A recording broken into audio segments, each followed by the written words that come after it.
हम शुरू करेंगे हमारा ऑटोकैड लेक्चर सीरीज।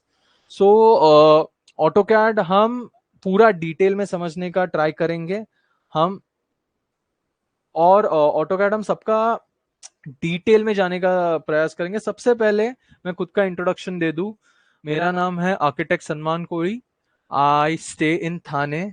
सो ऑटोकैड एक ऐसा सॉफ्टवेयर है जो ड्राफ्टिंग के लिए यूज होता है। ऑटोकैड का इंपॉर्टेंस ऐसा नहीं है कि AutoCAD is a civil engineering software की आर्किटेक्ट्स यूज करेंगे, डिजाइनर्स यूज करेंगे, ये furniture designers, product designers, engineers use करेंगे। नहीं, ऑटोकैड ड्राफ्टिंग का सॉफ्टवेयर है। जिस प्रोफेशन में ड्राफ्टिंग होता है, ड्राफ्टिंग का मतलब ड्राइंग्स बनते हैं, अगर प्लान, सेक्शन, एलिवेशन जिस भी प्रोफेशन में बनते हैं उसमें ऑटोकैड का यूज होता है। सो हम यहाँ पे सिविल इंजीनियरिंग, आर्किटेक्चर ये सब्जेक्ट्स नहीं सीखेंगे, हम उसके यूसेज ऑटोकैड में कैसे करने हैं, हम यहाँ पे टोटल ऑटोकैड सॉफ्टवेयर सीखेंगे।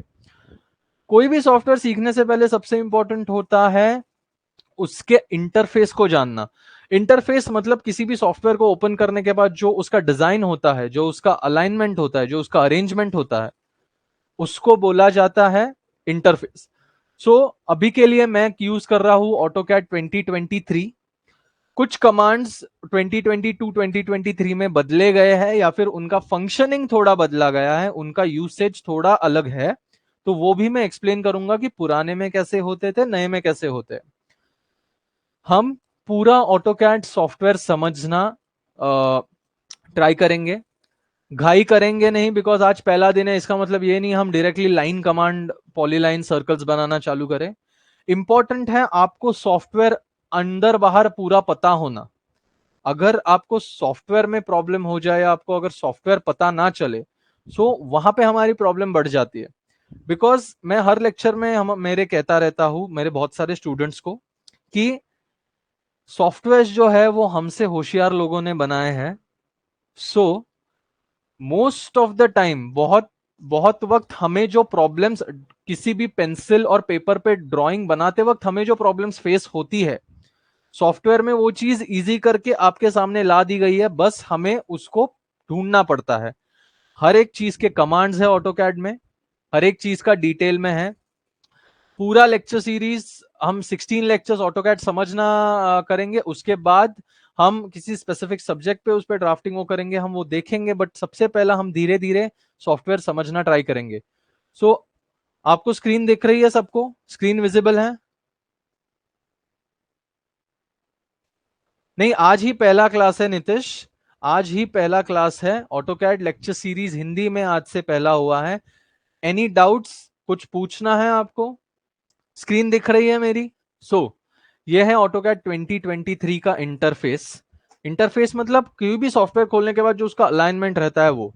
अभी इसमें सबसे पहली मतलब आप जो सॉफ्टवेयर पे काम करेंगे, आप जो फाइल्स पे काम करेंगे, वो यहाँ पे इन अ लाइन ऐसे होंगी। सो ये सीरीज में विद डेट पिन करोगे तो वो सॉफ्टवेयर टॉप में रहेगा, हैज इन वो फाइल।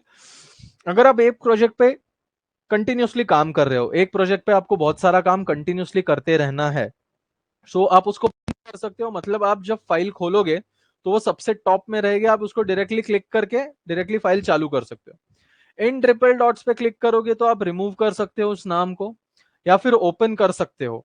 ओपन रीड ओनली मतलब ओरिजिनल फाइल नहीं खुलेगी, उसकी एक कॉपी खुलेगी।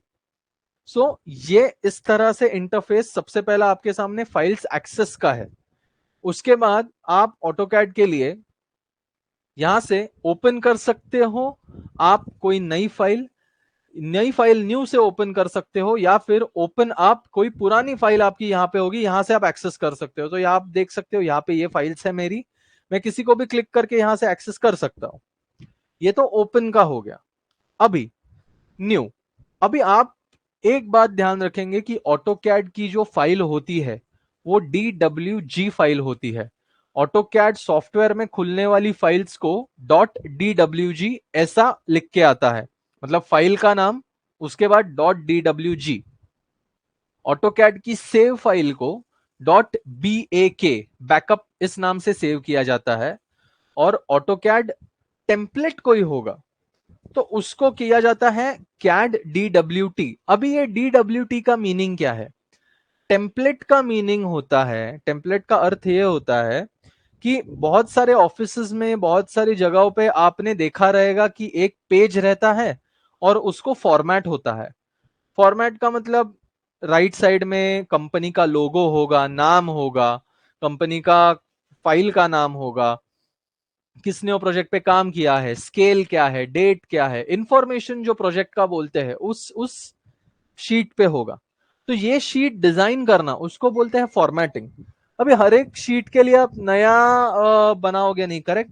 आपको लगेगा, आपको चाहिए एक प्रॉपर फाइल, तो एक रेडीमेड फाइल चाहिए फॉर्मेट, तो उसको बोलते हैं टेम्पलेट। सो ये हम बाद में देखेंगे कि टेम्पलेट्स बनाएंगे कैसे। आज हम इंटरफेस देख रहे हैं, धीरे धीरे हम ऑटोकैड में डीपर घुसेंगे, अच्छे से प्रॉपरली जानेंगे सॉफ्टवेयर को। सो न्यू पे क्लिक करेंगे, न्यू पे हम क्लिक करेंगे ब्राउज टेम्पलेट्स पे। अभी सबसे इंपॉर्टेंट आपका ये होगा ऑटो कैड। ये जो CAD है ना, CAD, इसका मीनिंग है कंप्यूटर एडेड ड्राफ्टिंग। ये एक शॉर्ट फॉर्म है, इसके लिए कैपिटल लेटर्स में है, ऑटो कंप्यूटर एडेड ड्राफ्टिंग, ऐसा कैड का मीनिंग है। कैड का अर्थ ये है, कंप्यूटर एडेड मतलब कंप्यूटर की मदद से हम ड्राफ्टिंग करेंगे। सो acad.dwt ये टेम्पलेट है, हमें ये टेम्पलेट नहीं चाहिए, हमें ब्राउज टेम्पलेट चाहिए। सो हम ब्राउज टेम्पलेट्स पे क्लिक करेंगे। अभी हम जब ब्राउज टेम्पलेट्स पे जाएंगे तो ऑटोकैड इंस्टॉल होके यहां पे एक फाइल होगी, जहां पे आप देख सकते हो अलग अलग टाइप्स है। टेम्पलेट्स आपको देखने हैं तो मैं कुछ टेम्पलेट्स आपको खोल के दिखाता हूं। सो ये है आर्किटेक्चरल ट्यूटोरियल। सो हम इसको खोलेंगे, पहले ओपन करूंगा, और ये देखो, ये जो शीट बनी ये एक स्पेसिफिक साइज की, और इसमें ये सारा डेटा है, ये इसकी डिजाइनिंग है, जनरल नोट्स है, रिवीजन है, फर्म का नाम। फर्म मतलब आर्किटेक्चर में ऑफिस को फर्म बोला जाता है। So firm name and address, project का नाम और address, project date, scale, so ये सब डेटा। अब ये हर बार आप शीट बनाओगे नहीं, करेक्ट? ये रेडी किसी ने रखी है, सो मेरा काम यहां पे होगा और मेरी शीट का डेटा यहां पे होगा। सो इसको बोला जाता है टेम्पलेट। हम दूसरा भी टेम्पलेट खोल के देखेंगे, न्यू, यहां पे जाएंगे, ब्राउज करेंगे टेम्पलेट्स, और हम दूसरा देखेंगे। सो इसमें फॉर्मेटिंग अलग है, देखिए इसमें हमने अलग फॉर्मेट बनाई है। अलग अलग ऑफिस अलग अलग फॉर्मेट्स बनाता है, अलग अलग प्रोफेशन अलग अलग जगह पे अलग अलग टेम्पलेट्स बनेंगे। सो इनको पहले से ही सेव करके रखा जाता है, इनको बोलते हैं टेम्पलेट्स। टेम्पलेट्स बनाने कैसे हैं हम ऑब्वियसली बाद में देखेंगे, क्योंकि ये थोड़ा डिफिकल्ट पार्ट हो जाता है ऑटोकैड का। अभी के लिए हम सिंपल ऑटोकैड फाइल खोलेंगे। सो हम न्यू पे क्लिक करेंगे, ब्राउज टेम्पलेट्स में जाएंगे, और हम सिलेक्ट करेंगे acad। सिर्फ जो acad लिखा है वो सिलेक्ट करेंगे। हम ऑटोकैड 3D अभी नहीं खोलेंगे, ऑटोकैड आइसोमेट्रिक नहीं खोलेंगे, ऑटोकैड आइसोमेट्रिक 3D नहीं खोलेंगे, हम खोलेंगे ऑटोकैड सिर्फ। सो हम अभी ऑटोकैड को सिलेक्ट करेंगे, drawing template dot DWT file है, और ओके करेंगे, इसको ओपन करेंगे, और ये बनेगा आपका इंटरफेस। अभी इसको इंटरफेस, किसी को XY क्वाड्रेंट पता है क्या होता है? किसी को पता है XY क्वाड्रेंट्स क्या होता है? कितने क्वाड्रेंट्स होते हैं एक्स और वाई में? एक्स और वाई एक्सिस के कितने क्वाड्रेंट्स होते हैं? ऑटोकैड अगर करना है, ड्राफ्टिंग करनी है, तो थोड़ा सा बेसिक ज्योमेट्री आना चाहिए। अगर आपका बेसिक ज्योमेट्री थोड़ा सा, आप समझ रहे हो कि अगर ज्योमेट्री नहीं होगा तो आप समझ नहीं पाओगे। ऑटोकैड ड्राफ्टिंग में सबसे इंपॉर्टेंट होता है ज्योमेट्री समझना। यस अमनदीप, 4 क्वाड्रेंट्स होते हैं, तो हम 4 क्वाड्रेंट्स को समझेंगे, 3 नहीं 4 क्वाड्रेंट्स होते हैं। सो चारों क्वाड्रेंट्स को मैं इंट्रोड्यूस करता हूं। सो बेसिकली ये रेड कलर जो है ये है एक्स एक्सिस, और ये वाई जो है इसको बोलते हैं वाई एक्सिस। सो ये जो एक्स और वाई है ये पॉजिटिव क्वाड्रेंट है, मतलब यहाँ पे पॉजिटिव एक्स है और यहाँ पे पॉजिटिव वाई है। यहां से लेफ्ट में पॉजिटिव नेगेटिव एक्स है और नेगेटिव वाई है। तो हमारे 4 क्वाड्रेंट्स होते हैं 1 2 3 4, that is positive positive, positive x sorry negative x positive y, negative x negative y, and positive x negative y. So ऐसे 4 क्वाड्रेंट्स होते हैं हमारे। यूनिवर्सली पूरे दुनिया में एक्स एक्सिस ये रेड कलर में होता है। कोई भी सॉफ्टवेयर आप अलग देख लो, उसमें रेड एक्सिस मतलब एक्स एक्सिस होता है और वो पॉजिटिव एक्सिस ये होता है। वर्टिकल एक्सिस जिसको हम बोलते हैं वो वाई एक्सिस है, ये ग्रीन में होता है। और इनसे अलग एक होता है 3D। अभी 3D में हमें देखना है ऑटोकैड, तो सबसे पहले हम व्यू पे क्लिक करेंगे। यहां पे ये तीनों बंद करेंगे अभी के लिए। तो सबसे पहले हम क्लिक करेंगे यूसीएस आइकॉन पे। यूसीएस का फुल फॉर्म है यूनाइटेड कोऑर्डिनेट सिस्टम और यूनिवर्सल कोऑर्डिनेट सिस्टम और यूनिफॉर्म कोऑर्डिनेट सिस्टम। सो उस पर क्लिक करेंगे। Most of the time zoom in zoom out करने के लिए ये कभी कभी हमारे काम के बीच आएगा। सो अगर हमें इसको सबसे पहले, अगर यूसीएस आइकॉन ऑन है तो हमें इसको राइट क्लिक करके यूसीएस आइकॉन पे जाके ये जो टिक मार्क है शो यूसीएस आइकॉन का, इधर क्लिक करना है और ये यहां पे ही अभी स्क्रीन के लेफ्ट साइड में चिपक गया। अब ये हमारे ड्राइंग में इंटरवीन नहीं करेगा, बट अगर ये दिखना ही नहीं चाहिए सो व्यू पैनल में, व्यू टैब में जाके यूसीएस के व्यू पोर्ट टूल्स के पैनल में क्लिक करो बटन पे और वो गया। सेकंड है व्यू क्यूब। व्यू क्यूब एक अंदाजन ऐसा अलाइनमेंट है कि नॉर्थ साउथ ईस्ट वेस्ट। अगर तुम कैट 3D करोगे और तुम्हें कभी साइट तुम्हारी नॉर्थ साउथ ईस्ट वेस्ट से अलाइन करनी है, होता है ना हम प्लान्स नॉर्थ को अलाइन करके बनाते हैं, तो नॉर्थ साउथ ईस्ट वेस्ट है। अगर मैं इस क्यूब पे, यहां पे इसके डायरेक्शंस है, यहां पे उसका रोटेशन है, ये दो एरोज। अगर मुझे 3D में देखना है तो मैं इस व्यू के इस राइट हैंड साइड कॉर्नर पे क्लिक करूंगा क्यूब के, और ये हो गया मेरा 3D अलाइनमेंट। सो रेड आप देख सकते हो एक्स एक्सिस है, ग्रीन मेरा वाई एक्सिस है, और ये जो ब्लू है जिसको बोलते हैं जेड प्लेन। सो ये है मेरा एक्स, ये है मेरा वाई डायरेक्शन और ये है मेरा जेड प्लेन, जेड एक्सिस।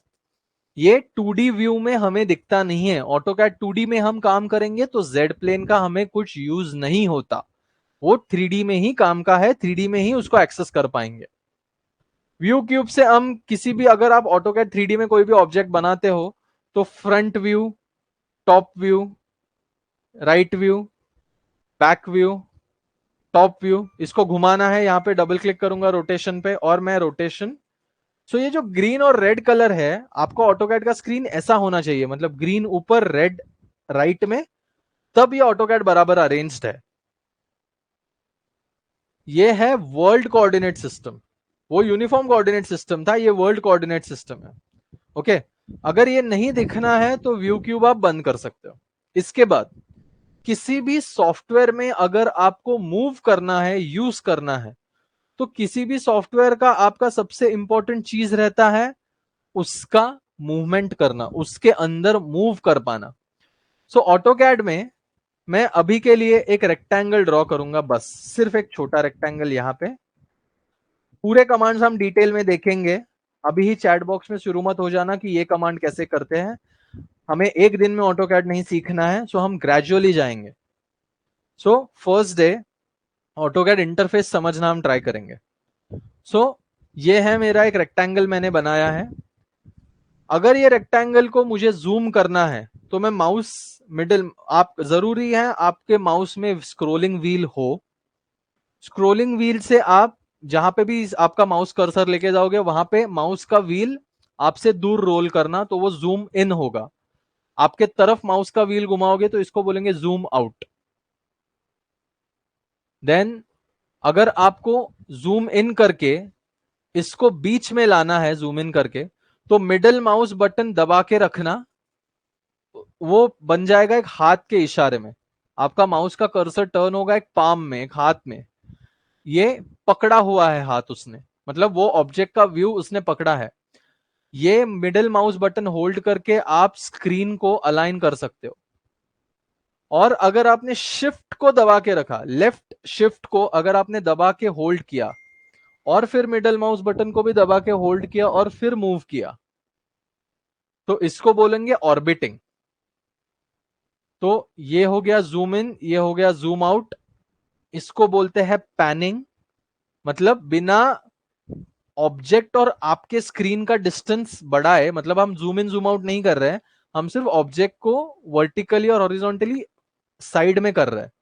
और अगर हम इसको शिफ्ट दबा के रखे, शिफ्ट लेफ्ट शिफ्ट दबा के रखे और मिडल माउस बटन दबा के रखे और फिर उसको रोटेट करें माउस को, तो इसको बोलेंगे ऑर्बिटिंग। ऑर्बिटिंग में हम ऑब्जेक्ट और कैमरा के बीच का पर्सपेक्टिव चेंज करते हैं। सो ये है ऑर्बिटिंग। अगर पूरा नॉर्मल में जाना है तो व्यू में जाओ, व्यू कीप पे क्लिक करो और फिर टॉप को क्लिक करो और ये बनेगा आपका व्यू पॉइंट। सो ये है नॉर्मल कैड का इंटरफेस। सो अभी आपको जूम इन जूम आउट समझा है।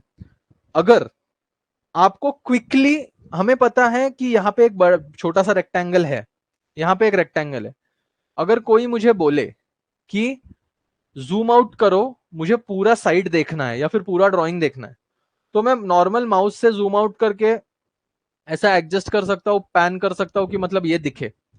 बट ये मुझे पूरा स्क्रीन फिल करना है और ये हर टाइम मुझे एडजस्टमेंट करते बैठना पड़ेगा और ये प्रॉब्लमेटिक है।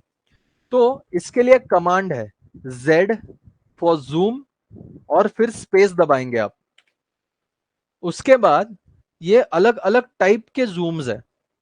अगर मैं विंडो करूं और विंडो पे क्लिक किया मैंने, एक याद रखना ऑटो कैड में ना, आप जो भी कमांड चालू करोगे इस कमांड बॉक्स में वो कमांड के ऑप्शंस दिखेंगे। मतलब हमने अभी Z फॉर जूम दबाया, प्रेस किया, तो यहां पे मुझे ऑप्शंस दिख रहे हैं।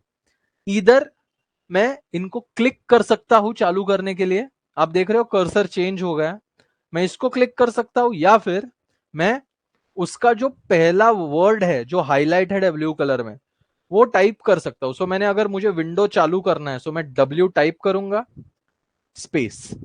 अभी ये बन गया कर्सर में। अगर मैंने यहां पे एक विंडो बनाई, यहां पे क्लिक किया, दूसरे एंड पे क्लिक किया, क्विकली जूम हो गया। ये किस काम का है? बड़े किसी ड्राइंग का मुझे छोटे से पार्ट पे जूम करना है। मतलब अगर एक बड़ा ड्राइंग है, कुछ हम छोटे से रेक्टेंगल्स बना, समझो आप एक बड़े ड्राइंग पे काम कर रहे हो और आपको किसी ने बोला मुझे इस वाले पार्ट पे जूम करना है खाली, सो आप नॉर्मल ऐसे करने के बजाय, और आप बहुत बाहर हो ड्राइंग के आपके, Z space W space directly एक विंडो यहां पे ड्रॉ कर दी, पूरा स्क्रीन आपका नॉर्मली जूम हो गया। एक होता है कैड जानना, दूसरा होता है कैड पता होना। हम कैड डिटेल में पता करेंगे। आपके जो आगे के लेक्चर्स होंगे वो इसी डिटेल में हर एक चीज हम कवर करेंगे, हर एक ऑप्शन बटन जितने भी दिख रहे हैं हम कवर करते जाएंगे। सो ये होगा आपका जूम इन के लिए। जूम आउट के लिए नॉर्मल माउस जूम आउट। अभी हमने Z और W करके एक विंडो तो बना दी और हम जूम इन तो किए। अगर आपको कोई बोले पूरा जूम आउट करो, मुझे पूरी साइट एक टाइम पे देखनी है, तो Z स्पेस, आप देख रहे हो यहां पे A लिखा है, A स्पेस, और ये हो गया हम जूम आउट। इसमें क्या हुआ, पूरा ड्राइंग हमारा एक ही टाइम पे अलाइन हो गया। एज इन पूरे स्क्रीन को इतना जूम आउट हो गया कि पूरा ड्राइंग जितना भी बना था वो जूम आउट हो गया और पूरे स्क्रीन में अरेंज हो गया। अगर मैं एक रेक्टेंगल यहां पे भी बना दूं, और मेरा पहले का स्क्रीन तो इतना ही था जूम, अगर मैं फिर से Z स्पेस A स्पेस दबाऊं, उतना जूम आउट हुआ जितना पूरा ड्राइंग है उतना पूरा होगा। ये देखिए, ये है जूम विंडो का इंपॉर्टेंस। सो अगर आपको क्विकली जूम कहीं पे करना है, Z space W space window बना दीजिए, आप जूम इन करोगे, पूरा ड्राइंग क्विकली आउट करना है, Z space A space total zoom out. यह है क्विक शॉर्टकट्स। कीपैड आप ये नोट डाउन भी कर सकते हो, लेक्चर्स के आपको रिकॉर्डिंग्स मिलेंगे, आप तब लिख सकते हो। तो यह है जूम के शॉर्टकट्स। अभी हमने ये तो कर लिया, बट ड्राइंग चालू करने से पहले हमें 4 चीजों पे ऑटोकैड में ध्यान देना है। ये गलती बहुत लोग करते हैं और उसके बाद आपका ड्राइंग इधर प्रिंट नहीं होता, या फिर गलत ही दिखता है, या फिर मेजरमेंट्स बराबर नहीं आते, या फिर बहुत टाइम काम करने के बाद आंख दुखने लगती है। सो ये 4 चीजें हैं, मैं आपको बताऊंगा, आपको ये करनी ही है आपके ऑटोकैड्स में। ऑटोकैड चालू करने के बाद आप सबसे पहली न भूल के ड्राइंग को सेव करेंगे। सो कंट्रोल शिफ्ट एस करने के बाद मैं यहाँ पे एक, मेरे यहाँ पे जहां पे मैं सेव करता हूं मेरा पीसी में, ई आस्क एडुटेक्स, हम जाएंगे बिल्ड इंडिया एजुकेशन में और यहाँ पे मैं आज का डेट से लिखूंगा AutoCAD lecture series. Okay, double click. आज मुझे एक आदत है, मैं पहले ईयर लिखता हूँ, फिर मंथ लिखता हूँ, फिर डेट लिखता हूँ। इससे मुझे ऑटोकैड का एक प्रॉपर, ये एक अच्छी चीज है, आप प्रैक्टिस करिए ये कि डेट्स लिखे ऑटोकैड फाइल्स को, वरना एक दिन आपके लाइफ में आने वाला है कि आप ऑटोकैड कर रहे हो और आपने गलती से ओवरराइट कर दी और ना वो ओरिजिनल फाइल मिलेगी ना वो पुरानी फाइल मिलेगी। तब दिन आप ये याद करोगे। सो ऑटोकैड लेक्चर 1 हमने प्रॉपरली इसका नाम लिख दिया, ऑटोकैड लेक्चर 1। और सेव करने से पहले आप नीचे देख रहे हो ऑटोकैड 2018 है। अभी एक प्रैक्टिकल चीज, प्रैक्टिकल प्रॉब्लम जो आप फेस करोगे मैं बताता हूं। सपोज हम किसी का नाम लेते हैं अभी, चलो किसी का नाम ले, अमनदीप का नाम लेते हैं। सो समझो अमनदीप ने ऑटोकैड 2023 में ड्राइंग सेव की। अभी प्रॉब्लम ऐसा है, ऑटोकैड बैक ट्रैकिंग सॉफ्टवेयर नहीं है, सॉरी बैक ट्रैकिंग है, फ्रंट ट्रैकिंग नहीं है। मतलब मैं ऑटोकैड 2023 में 2018 ऑटोकैड की फाइल जो सेव है वो खोल सकता हूं। 2020 की फाइल में 2023 के ऑटोकैड में खोल सकता हूं, बट ऑटोकैड 2023 की सेव की हुई फाइल मैं किसी भी पुराने ऑटोकैड में नहीं खोल सकता। तो हमें क्या करना पड़ता है, और मेनी टाइम्स बहुत बार ये प्रॉब्लम होता है कि आप जहां पे प्रिंट करवाने वाले हो उस प्लॉटर के पास नए वाले ऑटोकैड्स नहीं होते। मतलब आप कॉलेज के बच्चे हो, आप मोस्टली लेटेस्ट, आपको आप में हमेशा सब में ना एक वो ट्रेंड होता है कि हम लेटेस्ट सॉफ्टवेयर यूज करेंगे। सो आप सबके पीसी में 2020 होगा, 2018 होगा, 2023 होगा। आपने ऑटोकैड की फाइल सेव की, जिस प्लॉटर के पास गए, आपका सबमिशन है 10 बजे, आप गए 8:30 बजे आशीर्वाद लेके माँ पापा का कि अभी हम प्रिंट करेंगे और सबमिट कर देंगे फाइल। पर आप जाते हो 9 बजे प्लॉटर के पास, प्लॉटर के पास है ऑटोकैड 2012। अभी वो फाइल खुलेगी नहीं, किसी दोस्त के पास आपके कैड में लैपटॉप में नहीं है तो वो फाइल खुलेगी नहीं। एक शॉर्टकट है, हम अलग लेक्चर्स में देखेंगे। ऑनलाइन कन्वर्टर्स होते हैं, बट मैं वो रेकमेंड मोस्टली लेस करूंगा, बिकॉज ऑनलाइन अगर आपका नेट नहीं होगा तो बहुत प्रॉब्लम होगा। ऑनलाइन कन्वर्टर्स होते हैं जो लेटेस्ट सॉफ्टवेयर ऑटोकैड की फाइल्स को पुराने वर्जन में कन्वर्ट कर सकती है।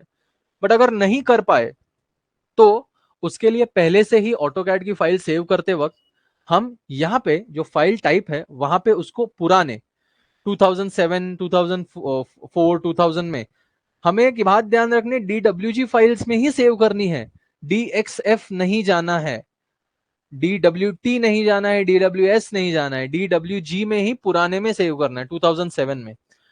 एक बात का ध्यान रखना कि इससे ऑटोकैड की क्वालिटी कम नहीं होती, बट आपकी फाइल पुराने सॉफ्टवेयर में खुल सकती है। किसी भी दूसरे पीसी में सेव करोगे उधर भी ध्यान रखना कि पुराने वर्जन में सेव करो। ओके, ये बात ध्यान रखना, नहीं तो ये प्रैक्टिकल प्रॉब्लम फेस करोगे कि ऑटोकैड की फाइल खुलती नहीं है, प्रिंट नहीं कर पाओगे।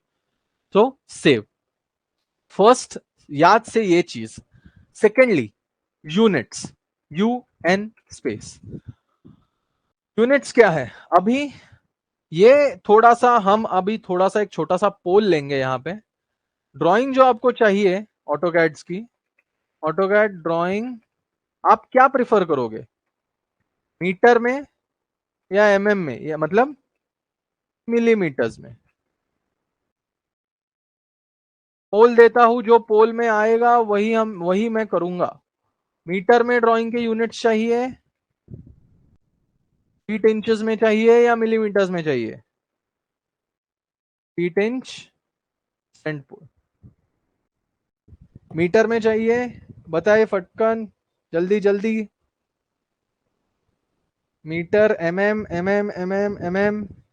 एक बात का ध्यान रखना सब लोग, ऑटोकैड ड्राफ्टिंग सॉफ्टवेयर है, आपको खुद को MM से फीट इंच में कन्वर्जन और मीटर में साइड बाय साइड कन्वर्जन, ये आपको खुद को आना चाहिए।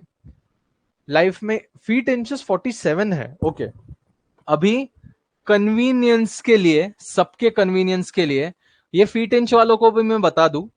फीट इंचेस वालों एक चीज सुन लो, मटेरियल्स जो मार्केट में मिलते हैं, कंस्ट्रक्शन के मटेरियल्स जो भी मार्केट में मिलते हैं, प्रैक्टिकल एडवाइस दे रहा हूं, 6-7 साल से अभी मार्केट में हूं मैं। फीट और इंच में मटेरियल्स अवेलेबल होते हैं, बात सच है, बट वो एमएम में भी आते हैं, और हमें सबके कन्वीनियंस से देखना पड़ेगा कि एमएम में हम ड्राफ्टिंग करेंगे, क्योंकि एमएम समझने के लिए इजी है, फीट इंचेस बहुत लोगों को डिफिकल्ट जाएगा। सो हम ट्राई करेंगे कि एमएम में हम ड्राइंग करेंगे। ओके, तब तक मैं आपको एक चीज एक्सप्लेन कर दूं, यूनिट्स की क्या होती है। ओके, सो हम जाएंगे यूनिट्स में। अभी यूनिट्स में आर्किटेक्चरल मतलब फीट एंड इंच, हम एमएम में होंगे तो डेसिमल में होंगे, ये बात याद रखना। मतलब आपको बहुत लोग दिखेंगे जो गलत तरीके से कैड यूज करते हैं। मैं आपको कुछ प्रैक्टिकल एडवाइसेस दूंगा कि आप अगर अच्छे किसी कंपनी में जाओगे तो आपका ड्राइंग ही आपको आगे लेके जाएगा। ड्राइंग बनाना इंपॉर्टेंट नहीं है, ड्राइंग को प्रेजेंट कर पाना सबसे बड़ी बात है, ये समझ लो। सो एमएम में करते वक्त हम डेसिमल यूज करेंगे, और जब हम एमएम लेंगे तब हम जीरो लेंगे। इसका प्रैक्टिकल रीजन मैं बताता हूं क्यों। आप कभी भी एमएम के डिमेंशंस दोगे ना तो कैसे होते हैं, 7000 mm, 7300 mm, 7350 mm, ऐसा रहेगा, मतलब 700 mm, 200 mm। आप कभी एमएम में 200.5 mm नहीं दोगे।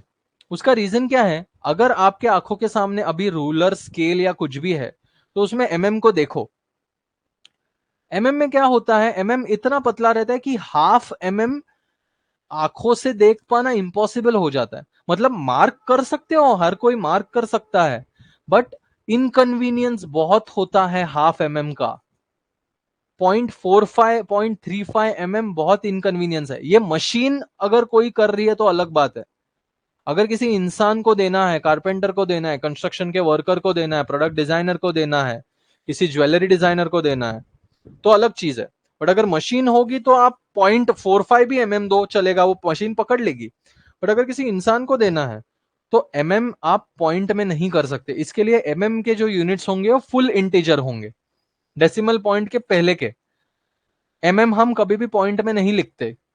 अगर ये सेंटीमीटर होगा तो हम एक पॉइंट यूज कर सकते हैं सेंटीमीटर में भी, कि 5.5 सेंटीमीटर, 5.4 सेंटीमीटर, ये हम कर सकते हैं। 5.45 सेंटीमीटर फिर से एमएम का आधा हो जाता है, जो हमें प्रॉब्लम देगा। और जब हम मीटर यूज करेंगे, ये बात एकदम प्रॉपरली समझो, मीटर यूज करेंगे तो हम 0.0 यूज करेंगे, 2 जीरोस, क्योंकि हम मीटर इतना तो दे सकते हैं, एक 1.23 मीटर्स, मतलब 1 मीटर और 23 सेंटीमीटर, ये हम हाथ से मार्क कर सकते हैं। ये समझो, जो भी ड्राइंग्स में मेजरमेंट दोगे ना, वो कोई ना कोई इंसान बनाने वाला है, तो उसके कन्वीनियंस के हिसाब से आप डिमेंशंस दोगे। क्योंकि अगर गलत डिमेंशंस दिए या गलत फॉर्मेट में डिमेंशंस दिए तो ये आपके लाइफ में आए ना ये चीज, कि वर्कर्स इंसल्ट करने लग जाते हैं कि आप तो पढ़े लिखे हो, आप तो इतने बड़े साहब हो, आपने गलती कर दी। सो ये अनफॉर्चुनेटली करना मत। मीटर होगा तो 2 डिजिट्स। कोई भी दोस्त, टीचर, प्रोफेसर ये इसके बाद कुछ करे, मीटर इतने में दे दे, गलत चीज है। प्रेजेंटेशन हमें मीटर का यहीं पे रखना है। हम एमएम करने वाले हैं, हम जीरो लेंगे। उसके बाद इन यूनिट्स हमें जो करने हैं एमएम, ये हमने सिलेक्ट कर दिया। मिलीमीटर, सेंटीमीटर्स और मीटर्स, ये 3 ड्राफ्टिंग इनमें ही होती है। फीट इंचेस में हम ये करेंगे। अगर हम फीट लेंगे तो आपको आर्किटेक्चर में जाके ये फिर फीट और इंचेस का कॉमा और इन्वर्टेड कॉमास आएगा। अगर आप डेसिमल करोगे तो इसका प्रैक्टिकल प्रॉब्लम क्या होगा, 0.5 फीट दोगे मतलब 6 इंच होता है, बराबर।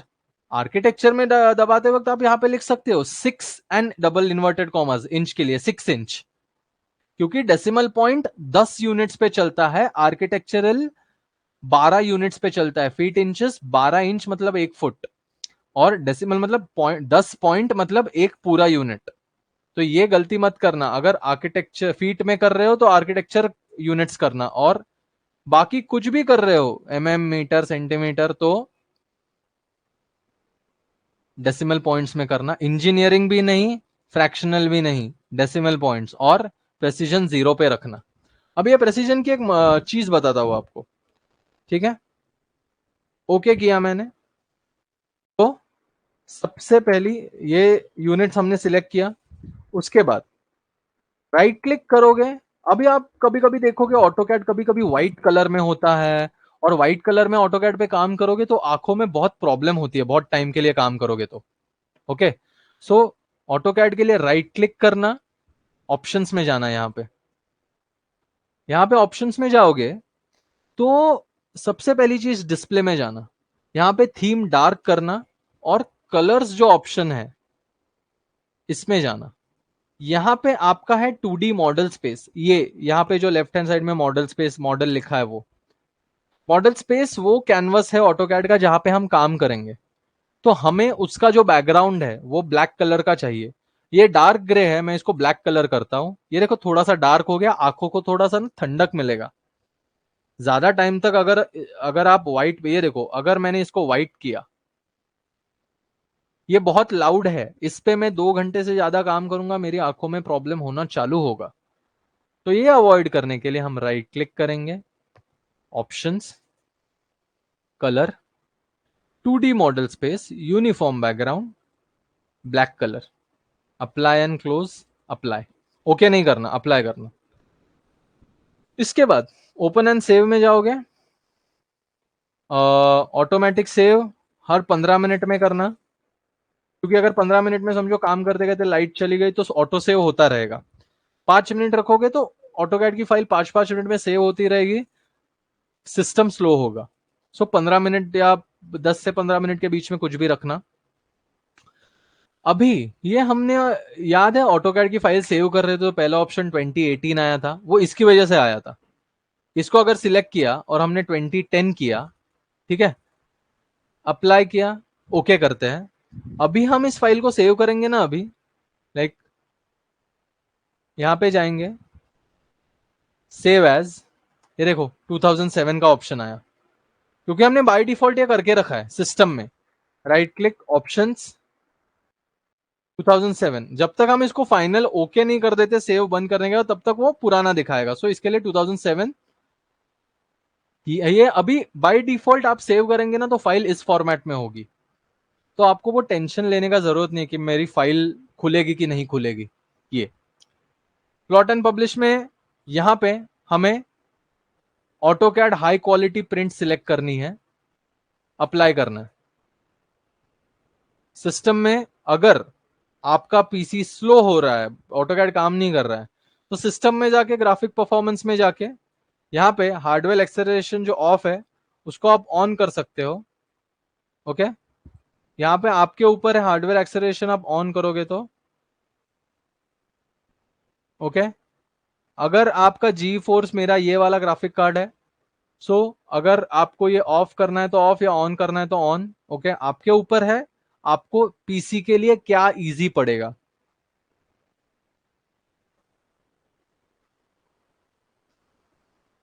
सो आपको अगर पीसी थोड़ा स्मूथ आपका पावरफुल है तो इसको हार्डवेयर एक्सेलरेशन ऑन करो, ओके, या फिर ऑफ रखो। ओके कर दिया। इसके बाद हम जाएंगे यहां पे यूजर, सॉरी, ड्राफ्टिंग में। अभी ये सिलेक्शन बॉक्सेस यहां पे है, अब तक हमने ऑटोकैड का सिलेक्शन चालू नहीं किया, बट याद रखना सिलेक्शन बॉक्सेस यहां पे है। तो यहां से अगर किसी को साइज बड़ी छोटी करनी है यहां से कर सकते हो। सिलेक्शन का भी यहां पे है, बड़ी छोटी करनी है साइजेस यहां से कर सकते हो। ओके, ये यहां पे है। अभी यहां पे डायरेक्टली हम जाएंगे अभी ऑटोकैड के सॉफ्टवेयर में, सो अप्लाई करेंगे ओके। सो पहले हमने सेव प्रॉपरली कर ली फाइल, दूसरी हमने यूनिट समझे, तीसरे हमने समझा कि डिस्प्ले में कैसे करना है, डिस्प्ले हमें एडजस्ट कैसे करना है। अभी चौथी इंपॉर्टेंट सबसे चीज, ये जो पीछे ग्राफ है, ग्राफ, किसी ने ग्राफ पेपर देखा है जो हमें कॉलेजेस में दिया जाता है? इंजीनियरिंग के स्टूडेंट्स को पता ही होगा, इंजीनियरिंग आर्किटेक्चर के स्टूडेंट्स को ग्राफ पेपर होता है ग्रीन कलर का, उस पे 1-1 mm की मार्किंग रहती है, 1 सेंटीमीटर तक। वो क्यों होता है कि आप इमीडिएटली वो एक एक एक मतलब आपको स्केल लेने का जरूरत नहीं है, आपको 5 mm मार्क करना है, डायरेक्टली मार्क करके चालू हो सकते हो, पूरा ग्राफ रहता है, करेक्ट। ये भी उस हिसाब से ही है ये ग्राफ पीछे जो है। सो आप इसमें नोटिस करेंगे थोड़ा सा लाइट ग्राफ है और डार्क ग्राफ है, ठीक है। सो हम क्या करेंगे, इस ग्राफ पे सबसे पहले राइट क्लिक करेंगे ग्रिड मोड पे। यह है ग्रिड मोड, शॉर्टकट है F7। बंद करने के लिए F7 पे टैप करो। और अभी मेरे माउस पे ध्यान दो, ये थोड़ा स्मूथ चल रहा है, बट जब मैं ये स्नैप चालू करूंगा F9 दबा के, मेरा माउस है ना थोड़ा अटक अटक के चल रहा है, स्नैप कर रहा है वो एक एक चीज पे, एज इन एक एक जो पॉइंट है यहाँ पे। थोड़ा जूम करेंगे, ये देखो, बंद करूंगा तो थोड़ा स्मूथली हिलेगा, ये देखो पूरा सर्कुलर माउस मूव कर रहा है। जब मैं स्नैप मोड चालू करता हूं, स्नैप का मतलब है उस चीज को अटैच होना। ये 1 mm पे अटैच हुआ, 2 mm पे अटैच हुआ, 3 mm, 2 mm पे फिर से है, 3 mm पे अटैच हुआ। अभी ऊपर माउस जस्ट मूव करूंगा, 3, ये गया, ये देखो राइट साइड पे दिख रहा है वर्टिकल डिस्टेंस, लेफ्ट साइड पे हॉरिजॉन्टल डिस्टेंस। इसका मतलब क्या कि अगर मुझे 2 mm बाई 3 mm का कुछ बनाना है तो मैं लाइन कमांड पे क्लिक करूंगा, 2 mm पे आया, ऊपर गया 3 mm पे, 3, 2/3 का रेक्टेंगल मैंने क्विकली बना दिया। अभी बट ऑब्वियस है हम इतना सिंपल ड्राफ्टिंग तो नहीं करने वाले, तो इसके लिए हम सिर्फ अभी ग्रिड मोड समझेंगे। ग्रिड मोड का यूज अपने लिए बहुत प्रैक्टिकल है नहीं, प्रैक्टिस करने के लिए आप कर सकते हो, बट अपने लिए हम जिस लेवल का ड्राफ्टिंग करने वाले उसके लिए ये है नहीं। ये देखो ग्रिड पीछे जो 2/3 का 3/3 का हमने ग्रिड बनाया वो ये वाला है। ओके, सो ग्रिड्स कैसे बनाने, सो टेक्निकली हम करेंगे यहाँ पे क्लिक ग्रिड मोड पे, राइट क्लिक करेंगे, ग्रिड सेटिंग्स में जाएंगे। ग्रिड सेटिंग्स में उन्होंने दिया है, देखो सबसे पहला ग्रिड का स्पेसिंग 0.5 mm बाय 0.5 mm पे है, नहीं मुझे 1 mm बाय 1 mm चाहिए। ओके, सो अपना जो ग्रिड है और हर 5वीं लाइन 5 mm मेजर लाइन होगी। सो ये पहले की ग्रिड थी 1/1 की, आधे बाय आधे की थी, हमने 1/1 की। और हमारा जो स्नैप होगा वो आधे mm पे होगा। स्नैप मतलब हमारा माउस जो अटैच होगा आधे mm पे होगा। सो यहाँ पे ओके करेंगे, इसको चेक करना है। एल स्पेस, एल मतलब लाइन कमांड, शॉर्टकट है यहाँ पे, ये एल कमांड है यहाँ पे। सो एल स्पेस, ये देखो क्लिक किया, माउस जस्ट मैंने राइट में जूम इन किया थोड़ा सा, स्नैपिंग हो गई 1 mm पे। ये देखो आधे mm पे स्नैप हुआ, ये 1 mm है, उसके आगे 2 पे जाएगा वो 2, ये 1.5 mm है, ये 2, 2.5, 3, 4.5, 3.5, 4, 4.5, 5 mm। ये देखो हर 5वें इस पे हमारा ये ग्रिड लाइन है। अभी मैंने अभी ये जो 3 है, पहली बार जो 3 आया 3, दूसरा हो गया 3.5 बाय 5 mm की ये लाइन बना दी मैंने, 3.5 बाय 5 mm की ये मैंने लाइन बना दी। सो ये है ग्रिड मोड पे। अभी हम ग्रिड मोड्स पे कंटिन्यू नहीं करेंगे काम, हमें ग्रिड मोड पे काम भी नहीं है। हम अभी सबसे पहले 2 कमांड्स देखेंगे, और मैं हर दिन आपको छोटे छोटे असाइनमेंट्स दूंगा। आपको ये असाइनमेंट्स कुछ भी करके, इफ हमारा कुछ दूसरा ऐप है तो आप इसको फोटो निकाल के क्लास के वक्त बता सकते हो, शेयर कर सकते हो फोटोज। ओके, सो सबसे इंपॉर्टेंट कमांड, सबसे बाय डिफॉल्ट इंपॉर्टेंट कमांड जो पूरे किसी भी ड्राफ्टिंग सॉफ्टवेयर में दुनिया में है, उसको बोलेंगे line command. So L space, line command हमने चालू किया। अभी यहां पे भी क्लिक करके आप एक्सेस कर सकते हो। ठीक है, अगर किसी को ये जो ऊपर देखना है इनको बोलते हैं टैब्स। सो ये है home tab, insert, annotate, parametric, view, manage, output, add-ins, collaborate, express tool और फीचर्ड इन। अभी जस्ट एक छोटा छोटा ग्लिम्पसेस देता हूं आपको ये क्या है। होम टैब में आपको सब ड्राफ्टिंग के ऑप्शंस मिलेंगे, मतलब इतने में अबाउट 70-80% ऑटोकैड है, यही 70-80% ऑटोकैड है। इंसर्ट में हमें जो भी हमारे ड्राइंग्स होने के बाद इंपॉर्टेंट उसको डिस्क्रिप्शन है, उसमें कुछ एलिमेंट्स ऐड करने हैं, तो हम यहां से ऐड कर से इंसर्ट से। एनोटेट का मीनिंग टेक्निकल है। एनोटेट का मतलब कोई भी ड्राइंग होने के बाद जब हम उसमें कुछ टेक्स्ट डालते हैं, उसमें कुछ डिमेंशंस डालते हैं, उसको कुछ सिंबल्स डालते हैं, तो उनको बोलते हैं एनोटेशंस। पैरामेट्रिक इज बेसिकली ऐसा ड्राइंग एलिमेंट जो किसी इक्वेशन या किसी स्पेसिफिक कमांड्स पे काम करता है, कि आप उसको लिमिट्स देते हो, वो उसमें ही काम करेगा, उसको बोलते हैं पैरामेट्रिक। मतलब ये मेरा पैरामीटर है कि मुझे ये कमांड फॉलो करना है, ये मेरे पैरामीटर्स है, ये मेरे रूल्स है, ये मेरे लिमिट्स है। तो ऐसे कमांड्स है, ये पैरामेट्रिक में होते हैं। व्यू में हम अलग अलग व्यू पोर्ट्स, शीट्स को देखेंगे, जैसा हमने देखा United coordinate system, view cube और नेविगेशन बार। नेविगेशन बार में हमने जो कमांड देखा पैन, जो मिडल माउस बटन पकड़ के है, अगर हम यहां पे क्लिक करेंगे तो ये मिडल माउस बटन के बदले लेफ्ट क्लिक से काम करेगा। ये क्लिक करेंगे जूम, तो ये लेफ्ट क्लिक पे काम करेगा। ये वो है। आइडियली रेकमेंड नहीं करूंगा नेविगेशन बार। अगर आपका माउस और कीबोर्ड कुछ खराब हो जाता है तो आप बट ऑब्वियस नेविगेशन बार से माउस मतलब ऑटोकैड एक्सेस कर सकते हो।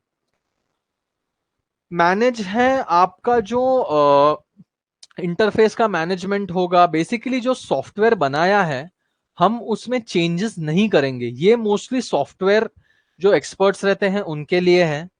हमें कोई स्क्रिप्ट रन नहीं करनी, हमें सिर्फ जो सॉफ्टवेयर है उसको यूज करना है। तो यहाँ पे मैं रेकमेंड करूंगा, यहाँ पे मोस्टली हम चेंजेस कोई करेंगे नहीं। आउटपुट हमें शीट का जो प्लॉटिंग होता है वो सब वो यहाँ पे होता है। एड-इन्स, हर एक सॉफ्टवेयर जो दुनिया में बनता है उसको प्लगइन्स बोलते हैं।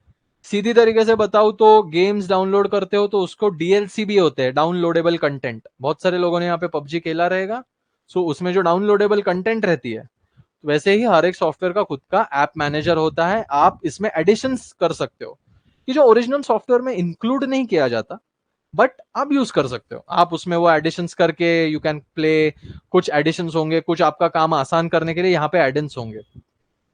कोलैबोरेट, आपके ड्राइंग्स किसी को शेयर करने हैं, कुछ कंपेयर करने हैं यहाँ पे।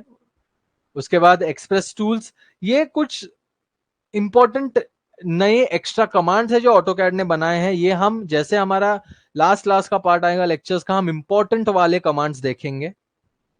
फीचर्ड एप्स, ये अगेन नए एप्स है जो आप अपने ऑटोकैड को कनेक्ट कर सकते हो। अगर ये होम टैब आपको छोटा करना है तो ये जो टैब्स की लाइन है उस पर आप डबल क्लिक करोगे, ये देखो छोटे हो गए। तो आपको सिर्फ माउस उधर लेके जाना है, हॉवर करना है और वो नए कमांड्स खुलेंगे। अगर आप कैड पूरे नए तरीके से समझ रहे हो, आपके लिए वो कैड बहुत नया है, सो आप सिंपली डबल क्लिक करें और एक बार, ये और छोटा हो गया, डबल क्लिक करें। मैं मोस्टली कभी कभी इस पे काम करता हूँ बिकॉज मुझे बहुत सारे कमांड्स अभी 12-13 साल हो गए कैड से, तो मैं यूज टू हूं, तो मैं इस पे रन करता हूँ, मुझे स्क्रीन ज्यादा मिलती है काम करने को। डबल क्लिक करूंगा और ये फिर से आ गए बड़े। सो अगर किसी ने छोटे करके रखे हैं अपने आइकन्स तो ये डबल क्लिक करके आप बड़ा वाला इंटरफेस खोल सकते हो। तो ये हो गए हमारा कैड का एक इंटरफेस को इंट्रोडक्शन। अगर आपको ऑटो कैड का क्लासिक चाहिए तो यहाँ पे आपके नीचे वाले इंटरफेस में, यहाँ पे आपके कमांड्स होंगे, यहाँ पे नीचे ये गेयर होगा, इसके बाजू में जो एरो है उस पर क्लिक करिए और ये अलग अलग वर्किंग इंटरफेसेस है। हमें ड्राफ्टिंग और एनोटेशंस इट इंटरफेस पे अभी क्लिक करना है। मतलब अभी के लिए बता देता हूं, 3D बेसिक ये 3D का है और ये इसमें बहुत सारे क्लासिक थे। अगर आपका ड्राफ्टिंग और एनोटेशन नहीं है तो अगर कोई पुराना ऑटोकैड यूज कर रहा है तो वहां पे ड्राफ्टिंग एंड एनोटेशंस होगा, या फिर ऑटोकैड क्लासिक नाम से वो रहेगा, उस पर क्लिक करो, वो भी चलेगा। रेकमेंड करूंगा ये इंटरफेस समझने के लिए सबके पास ऑटोकैड 2015 के बाद का ऑटोकैड रखो। लेटेस्ट वाले सॉफ्टवेयर यूज करो, उसमें थोड़ा पॉलिश्ड है, उसमें अच्छे ऑप्शंस हैं। पुराने मतलब 2012 भी चलेगा, काम करने के लिए चलेगा, बट इंटरफेस के हिसाब से 2014-15 के बाद का होगा तो बेटर है। तो थोड़ा सा आज ऑटोकैड समझेंगे। बिगिन श्री गणेशा कर देते हैं ऑटोकैड का विथ लाइन कमांड। शॉर्टकट है एल स्पेस लाइन कमांड। अभी लाइन कैसे कैसे बनानी है हमको। सो मैं सबसे पहला लाइन कमांड पे यहां पे क्लिक करूंगा एल, ओके, और एक पॉइंट पे क्लिक करूंगा और दूसरे कहीं पे भी क्लिक करूंगा, ये बन गया मेरा line, okay, has in L space, एक पॉइंट पे क्लिक किया दूसरे पॉइंट पे बना दिया, ये बन गया मेरा लाइन।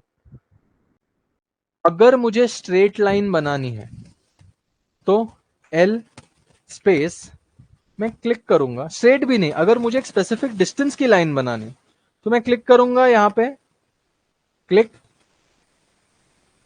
यहां से यहां तक मुझे अगर 100 की लाइन बनानी है तो मैंने यहां पे क्लिक किया, यहां पे माउस क्लिक नहीं किया अभी तक, जस्ट माउस यहां पे लिखा, मैंने यहां पे टाइप किया 200 और एंटर प्रेस किया और एस्केप दबाया, किसी भी कमांड से बाहर आने के लिए एस्केप दबाना ऑटोकैड में, और ये बन गया मेरा 200 mm का लाइन, ठीक है। अभी ये लाइन तो बना ही है बट ये स्ट्रेट नहीं है, तो एल स्पेस, अभी ड्राफ्टिंग के कमांड के साथ आपको करने हैं एडजस्टमेंट्स के कमांड, ये है एडजस्टमेंट के कमांड्स, ओके, यही जो टैब है ये एडजस्टमेंट्स का है, इसको बोलते हैं ऑर्थोग्राफिक मोड, शॉर्टकट है F8। अगर मैं F8 टैप करूंगा तो ये ऐसे हाईलाइट होगा ब्लू कलर में, ये देखो हाईलाइट हो गया, इसका मतलब अभी मेरा ऑर्थो मोड चालू है। ऑर्थो मोड मतलब जो भी मैं कमांड करूंगा वो स्ट्रेट ही बनेगा। तो मैं एक पॉइंट पे क्लिक किया, अभी मैं, ये देखो, मैं ऑर्थो मोड F8 दबा के बंद करूंगा, मेरी लाइन डायगोनल जा रही है, मेरा माउस डायगोनल है, मेरी लाइन डायगोनल है। F8 दबाया, मेरा माउस डायगोनल भी हिले, वो उस क्वाड्रेंट में है तो उस डायरेक्शन में मेरा माउस जाएगा। सो ये अभी स्ट्रेट लाइन मैंने बनाई, 200 टाइप करूंगा, एंटर प्रेस करूंगा, एस्केप, ये बन गई 200 की straight line. Orthographic mode 90 degree में लॉक करता है, सो 0 डिग्री, 90, 180, 270 और 360 इज टेक्निकली 0 डिग्री।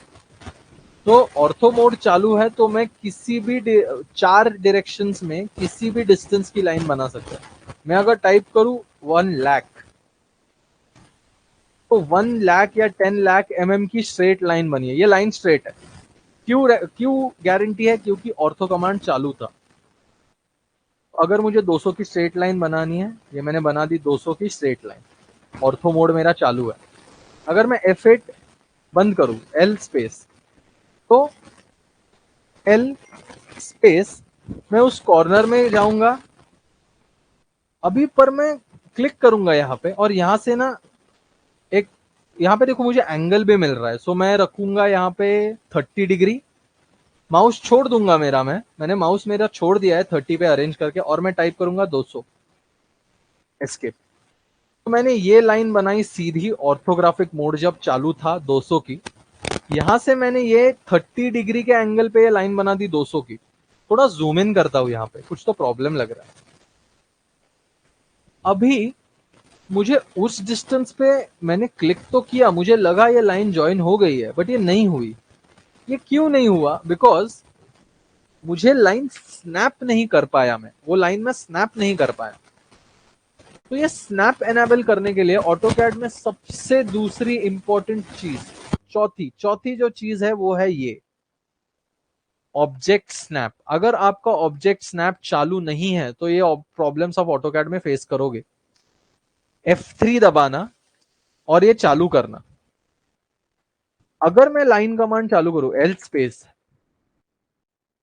यहां पे लेके जाता हूं मैं कर्सर, डायरेक्टली चिपका, देखो उसको, मतलब यहां पे मेरा माउस डायरेक्टली जूम करता हूं, ये देखो डायरेक्टली वहां पे मैग्नेट के जैसा चिपक गया, और वो बता भी रहा है कि ये जो सिलेक्टेड पॉइंट है एंड पॉइंट है। ये स्नैपिंग में क्यों कर पाया? क्योंकि मैं एंड पॉइंट देखा, 30 डिग्री पे मैंने माउस को लॉक किया, मतलब माउस अरेंज किया, माउस छोड़ दिया, 200 लिखा, एंटर दबाया, एस्केप किया। अभी ये लाइन उसको कनेक्टेड है, जूम करके देख लो, दोनों लाइंस कनेक्टेड है। पर ये जो लाइन था, मैं एंड पॉइंट ढूंढ पाया, मैं लाइन पे किसी भी पॉइंट पे हूं तो मैं नियरेस्ट पॉइंट ढूंढ पाया, बट मैं मिड पॉइंट ढूंढा, यस मिड पॉइंट भी मिला, ट्रायंगल मतलब मिड पॉइंट। ऑब्जेक्ट स्नैप के बाजू में ना एक छोटा एरो है, इस पे क्लिक करोगे तो ये इतने सारे जो पॉइंट्स है वो मैं सिलेक्ट कर सकता हूं। अगर मैंने मिड पॉइंट पे क्लिक किया, मतलब अनटिक किया उसको, और मैंने एंड पॉइंट पे अनटिक किया, एस्केप दबाया, बाहर आया मैं, एल स्पेस, मैं लाइन का एंड पॉइंट भी नहीं ढूंढ पा रहा। देखो वो एंड पॉइंट को नियरेस्ट पॉइंट बता रहा है, और मैं मिड पॉइंट भी नहीं ढूंढ पा रहा, मिड पॉइंट नहीं ढूंढ पा रहा, वो ट्रायंगल कन्वर्ट नहीं हो रहा है बिकॉज मैंने वो स्विच ऑफ किया है।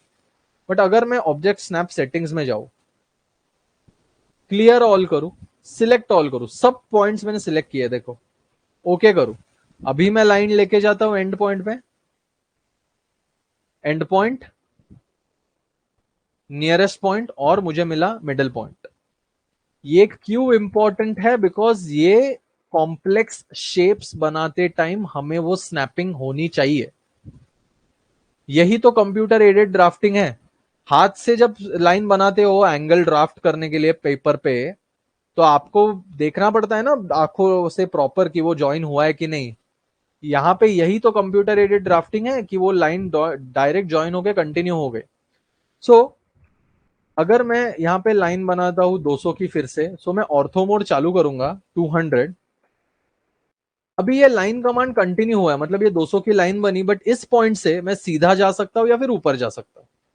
बट मुझे एंगल 45 डिग्री का चाहिए अभी, तो मैं ऑब्वियसली जब मेरा ऑर्थो मोड चालू है तब मैं 45 डिग्री जा नहीं सकता। ऑर्थो मोड बंद करके मैं 45 डिग्री गया, बट ये हर टाइम मुझे ना एंगल ढूंढना पड़ता है और ये डिफिकल्ट है।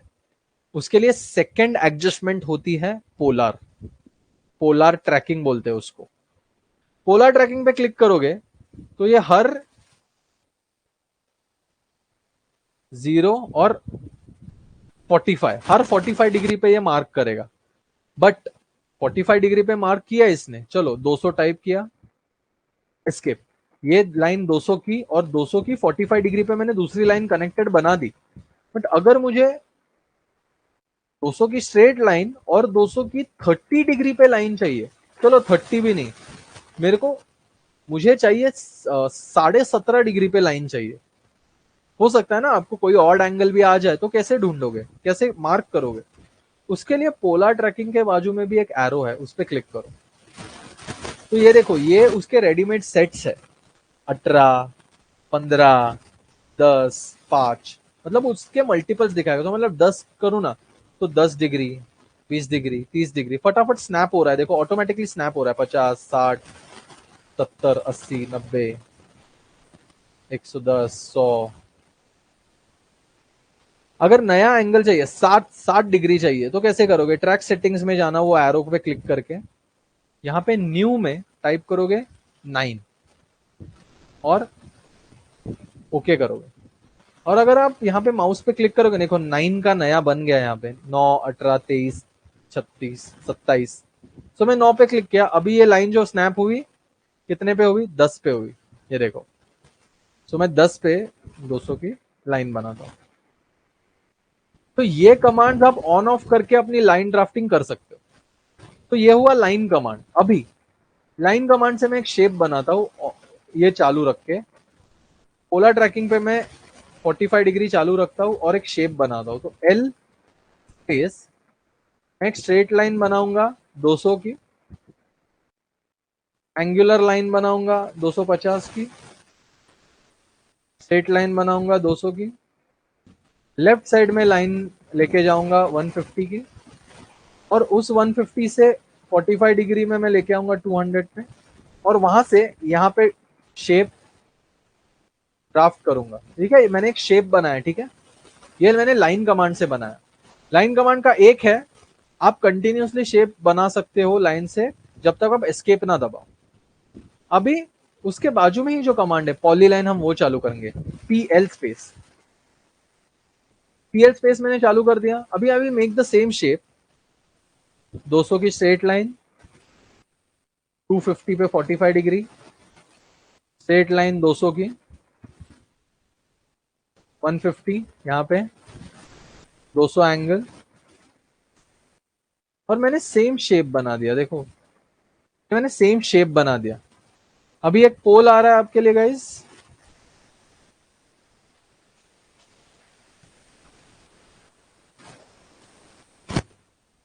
Are these shapes different? Yes, no. Polls पे फटाफट फटाफट क्लिक करो गाइज। ये जो दोनों शेप्स आप देख रहे हो, ये अलग है कि सेम ही है? अलग एज इन वैसा नहीं, डिजाइन, इसका डिजाइन सेम ही है, सेम ही दिख रहे हैं कि कुछ डिफरेंस है इसमें? फटाफट पोल्स के क्या आंसर आए? Are the shapes different? Yes yes, फटाफट यस नो क्या है? पर देखो देखो शेप्स को फिर से देखो, ये दोनों शेप्स अलग है कि सेम ही है?